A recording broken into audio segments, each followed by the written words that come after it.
In 1929, thousands of Nigerian women in the southeastern towns of Aba, Owerri, and Calabar stood up against colonial oppression. What started as a protest quickly became one of the most significant acts of resistance in Nigerian history.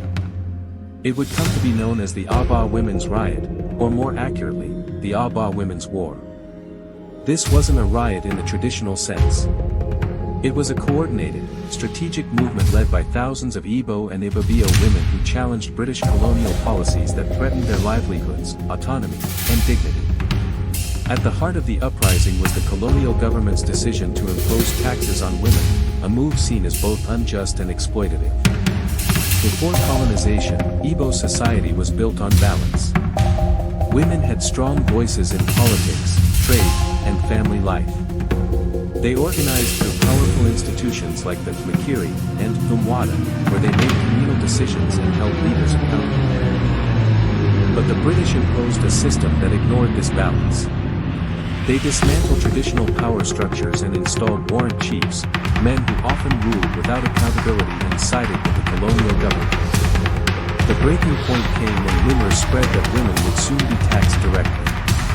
This followed years of increasing economic pressure, disrespect from warrant chiefs, and the general exclusion of women from governments. Outraged, thousands of women gathered to protest. They used traditional tactics like sitting on a bench, a form of protest where women sang, danced, and surrounded the chief's compound to publicly shame them for abuse of power.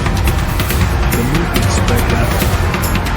In villages like the village, women demanded answers, resisted taxation, and called for the removal of corrupt warrant chiefs. They were strategic, determined, and united. But the colonial authorities responded with violence. British troops opened fire on unarmed protesters in several locations. By the end of the movement, more than 50 women had been killed. Despite this brutal suppression, the Aba Women's War forced change. The colonial administration was forced to re-evaluate its policies. Some warrant chiefs were removed, and the plan to tax women was abandoned. The legacy of these women is immense. They proved that ordinary people, especially women, could stand up to power. They inspired future generations of activists and showed that resistance was possible, even under colonial rule.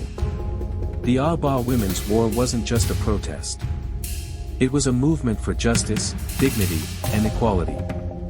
And it marked the first major anti-colonial uprising in Nigeria's history. If you're inspired by their courage, subscribe to Nigeria Through Time for more stories that shaped our nation's past, and continue to influence its future.